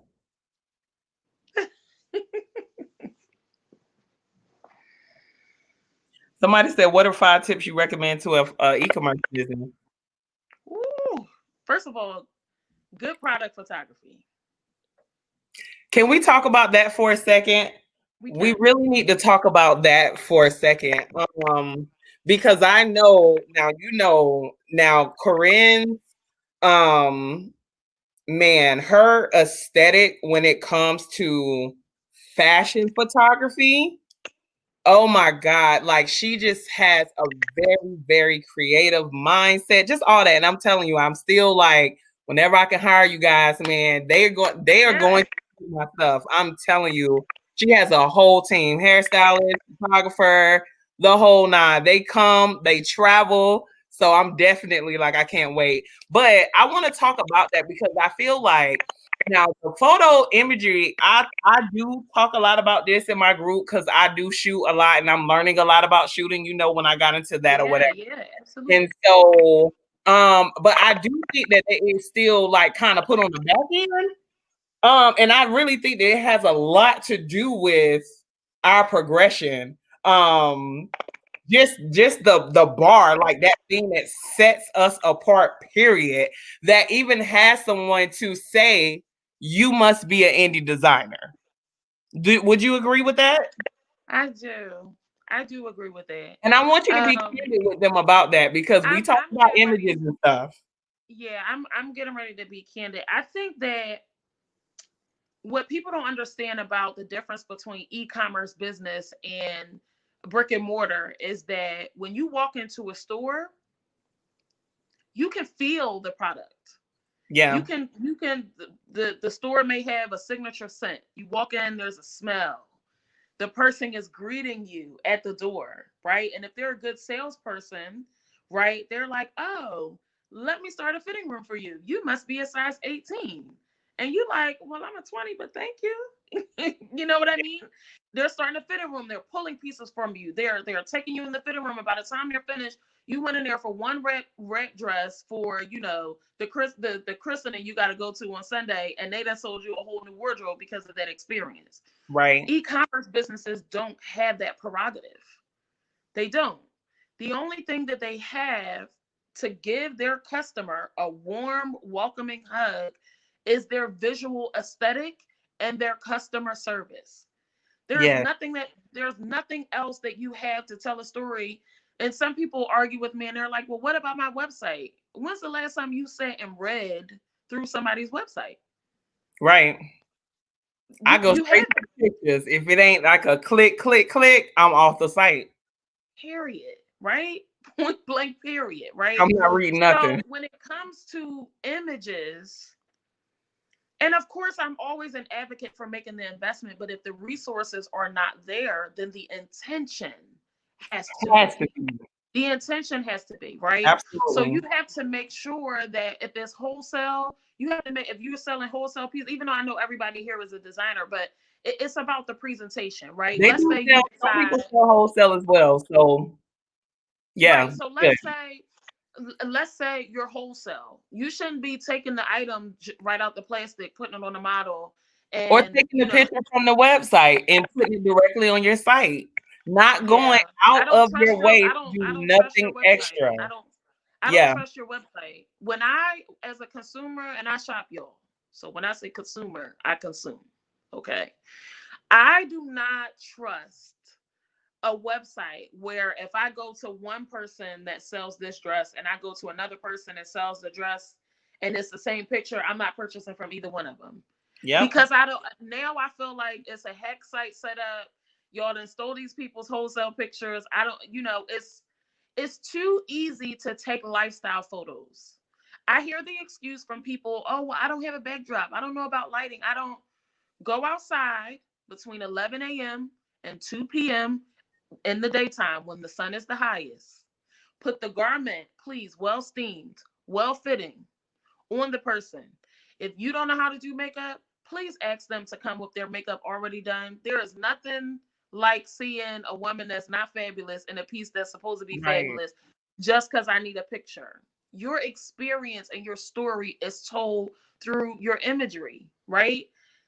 Do not lay garments on the floor to take a picture of them. I have seen that too. Somebody said, oh, well, it's just a closet sale. No, it's a carpet sale. You're selling me a piece of something off of the carpet. It's not in your closet. right? I mean, that was Yeah. shameful, but No, that's realistically, real. it's real. What I'm trying to say is that as an e-commerce business, the number one thing is to make sure that your imagery is up to par. It has to be. It just has to be. There's nothing else to tell your story. I can let's say I'm selling this bag, right? If you never see the bag and I'm on live and I'm doing my anticipatory marketing, and I'm like, let me tell you guys about this amazing leather purse that I am dropping with gold hardware and perforated edges, and there's navy blue leather on the inside, and it's just a luxe experience. And I'm getting you excited with all my wording and everything else. And then when the pictures come out, this how it looks. Do you guys get what I'm saying? I You're do. you're I feel you. unless I can come into a store to feel that leather, to see that gold hardware, to see that leather lux, that I told you about that were blue lux or whatever that's in the inside, I lose my enticement when the picture looks like a bag I could get at A Rainbow. quick, No a shade to quick Rainbow. pick. A quick I'm pick. just saying that your pictures tell your story. It's important. And I want to also add just not being afraid to go the extra mile. You know what I mean? Because I feel like, because we're sewing, I get it. And I'm telling you guys, I do a lot of things in my business, regardless of what you believe. I'm telling you what I do. And so it's really easy to do this. And it's hard at the same time. What I'm saying is that you just can't be afraid to go the extra mile. And so what You I'm saying can't is, because yeah, I know I sell my stuff. I know that you get what I'm saying, but that's not going to stop me from staying up that extra 4 hours to get the shots that I need to make the vision come to life, to get the sales that I need from this work that I put in. I mean, you just gotta. I want to get the fruits of my labor. That's how I look at yeah, it. and if you're not like creative with like decor or set building and things of that sort, go on Pinterest and put in fashion corner, right? Like if you literally put in fashion corner, Y'all heard that? or That's fashion, important. right, fashion corner on Pinterest, or let's say you can do editorial photo shoot set or something like that. It'll give you different, examples of how you can take a little side table in your home and put a big fig tree plant on it, and then take a little chair and put a piece of fur on top of it, and have your model sit down in the chair and cross Yeah, her legs over and fan out that wrap dress. Can y'all tell I love wrap dresses? That's my favorite thing. Fan out that wrap dress and let her thighs show, and take a fan and put it on her hair and let her hair blow. And now you look like you just paid $1,000 for an image when you took it in portrait mode on your cell phone. It's literally about the intention behind yeah, it. If you're coming out with a Christmas collection and your whole collection is sequin and the person is standing outside, don't. yep, Five Below sells disco balls. Five Below sells fringe wall, the shimmery fringe wall. Create a moment. If you're coming out with a holiday collection, put your Christmas tree up early. mm-hmm, Have your model stand in front of the Christmas tree. Get creative. Have your if you're selling Christmas pajamas, put your Christmas tree up early. Have your model sit down on the floor in the PJs and wrap gifts. That's right, your lifestyle photo, yeah, so that you have some content in between, right? The key is to use the imagery to tell the story, because people aren't reading as many words as they used to. So if I'm scrolling your page and I see this person in the pajamas, and now she's got the pajamas on, it's like a girlfriend's night out. You got all these girls sitting on the floor, around the coffee table, and this wine and charcuterie boards and yeah, stuff like. I'm like, oh, that's a vibe, and they all got the same pajamas on. Who sell these pajamas? You have uh-huh, to get creative in that way. People don't really pay attention to the quality. I mean, as long as it's good lighting and stuff like that, obviously. I just mean people are drawn in online by the storytelling. The pictures are very important. The second thing I would say for an e-commerce business is on your website, if it's sold out, take it down if you're not restocking it. right, The reason why I say that is because I know as a business owner, we want to tell the world that we had a thing and we sold out, so we're successful. Yeah. It's very annoying to the customer. Yeah. You're right. You must manage your inventory levels with an e-commerce business. You must, because people are pet peeved by going to look for a thing and it not being available. The other thing is your website should mirror your social media, or your social media should mirror your website. So if you're using an old image of, let's say you came out with a collection in the spring, and now you're using that image that you used as a product image as a content image. In your caption, you need to be intentional to say, this was one of our faves from our spring collection. Unfortunately, is no longer available. Yeah. Because if someone sees it now and they're super excited about it and they're like, oh, I'm getting ready to go to the website and get this dress and it's not there, it's like, why are you posting this picture? It's all about communication Yep. with the e-commerce business, right? Right. Another thing that's very important with e-commerce businesses is to make sure that the description of your item is on point. Y'all, I just got taught that lesson too, and that's a part of the relaunch. Like someone read my ass about, sis. Oh, you know what they said? Oh my God. They read a whole lot of our asses too. They were talking about how indie designers don't post front, back, side pictures.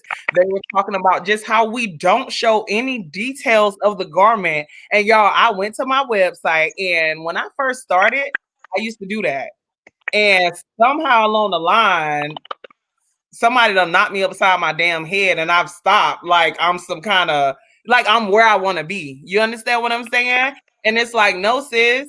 And guess what? When I used to post all those pictures, my sales, I didn't have to worry about sales. I didn't have to fight as much for sales as I feel like I have to do now, to be Because honest. people were Or more sure about the product. in the They were more question, sure. the emails. What does this look back? Nobody should be emailing you, asking you what the back of your pants look like. And I'm telling y'all this because this is how I was bred. So I'm fussing at y'all like they fussed at me. It's ridiculous. So yeah, I had to do a relaunch for that. Yeah, I mean, the biggest thing is, yes, front, back, side images. You also want to provide a sizing chart. Everybody's 1820 is not the same as everyone else's 1820. You also want to give measurements, right? So if, Of let's the say it's for model. wide leg pants of the model, like what size is the model wearing, right? Yep. What are the measurements of the model, right? Because the model could be wearing a 1X and she's hippie and she looks hippie in the pictures, but sis don't have a 56-inch hip like I have. She's Right. wearing, she got, a 50-inch hip. I don't know that my hips are 56. I just said that, but I just mean she could have a 45, she could have a 42-inch hip, right? And Mm-hmm. so you want to give the measurements of the model, and you also want to give the measurements of your garments or whatever the case may be, because it's so important that people have all of the answers. One, it takes, if you do all of that work up front one time, it minimizes so much the amount of questions that you have to answer. And I get it. You guys are one a lot of you guys are one woman shows, one man shows, and it's like, I can't stop making the garment, packing the garment, shipping the garment, mailing the garment just to answer how long this pair of pants is. But if you would have done that in the beginning and put it in the description, you wouldn't have to answer those questions. So being as transparent and as descriptive as possible, talk about how much stretch your fabric has. Yep. Is it a spandex? Is it a ponte knit? How much of a stretch does this ponte knit have? Right? Mm-hmm. Is it a polyester? Mm-hmm. Is it a stretch polyester? Is it a satin? Is it a stretch satin? You Girl, you have better to be be letting them know you know about fabric. Girl. you have to be specific, because people need to know those things to make those decisions. And when you're in competition with someone like, Fashion Nova, who has an intern at e-commerce who's doing all of those things, and you go on their site and they have all of that information for a product that's $30, why shouldn't you have that? And you're charging over $100 for something. Experience is not about packaging. Experience is about creating an easy flow of transaction between you and the customer. It should be a process that they do not have to think about. And with e-commerce, there's really no contact for them to be able to feel the product, for you to be able to tell them about the product in person, for you to be able to sell them the product, with flair and charisma and charm. So you must leverage whatever platform you're using to Mm-hmm. do that. Mm-hmm. You have to, Yep. right? Totally agree. One of the other things that's really important about e-commerce is using a website platform that is really integrated with um different forms of payment. um I really don't think that people should be doing things on an invoice, Cash App, Venmo basis. If you do PayPal business, then that's fine, but it kind of takes the value out of it for a person if they DM you and say, "Hey, how much is this? I would like to get it," and you say, "Oh, it's $98. When you're ready, you can cash at me." You need to have a PayPal business, a Square account, something that is fully integrated into a website on a secure, Norton approved platform, because people will trust your business in that way. The Absolutely. moment you tell somebody you are making this pea coat, I don't care how many fringes, patches, avant-garde buttons it has on it. You just tell me it's $235 and I don't have a safe way for me to potentially get my money back. If you decide to go sideways, I'm not buying it. Mm-hmm. So you Mm-hmm. need to make sure that the best e-commerce platform by far is Shopify. Yeah. I'm switching over to Shopify too, and I'm so glad I'm making that transition. And it took a long time, and people constantly like, you need to switch over. You need to switch You're over. And gonna love it's it. like, yeah, You're gonna love I it. hope You're so. literally gonna say, "Why did I wait all of this time?" Yeah, I'm The hoping the, so. the metrics that it captures for you, the marketing component that's aligned with it, that it allows you to implement when you're kind of capturing emails and things of that sort, as well as saved cart emails, like all of those different things.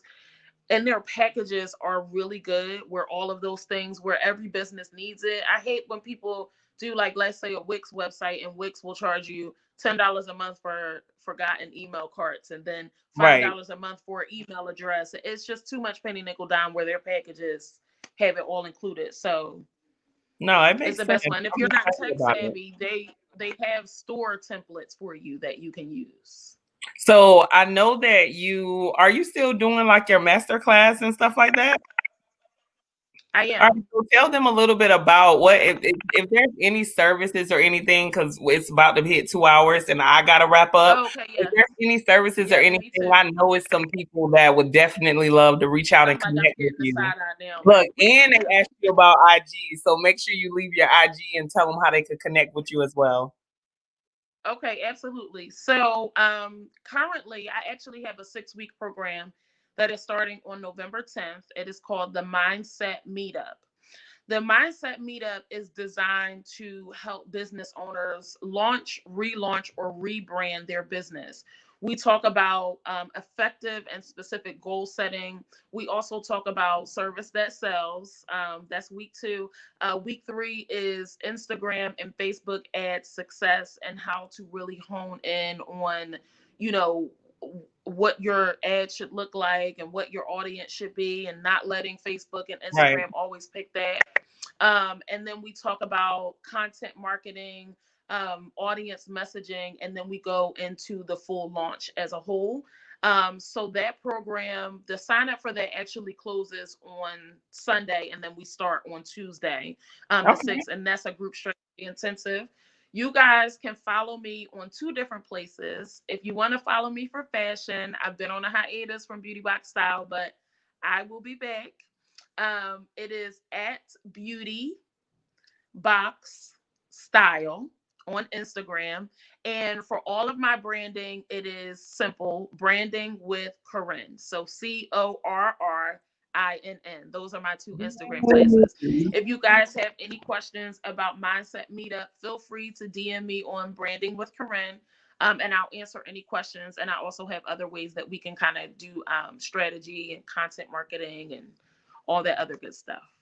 Well, you guys, thank you so much, Corinn. Thank you, first of all, for taking your time. Yeah, thank you for having me. You guys, I hope we answered some of your questions. I know it ran a little long, but I definitely wanted to try to get as much out as I can. Thank you so much, and hopefully we can get you back on again, girl. Yes, absolutely. I really appreciate you for having me. And you stay encouraged and Oh, stay absolutely. consistent as you always are. Period. And I'll talk with you soon. All right, I'll see you guys later. Peace. All right, bye bye.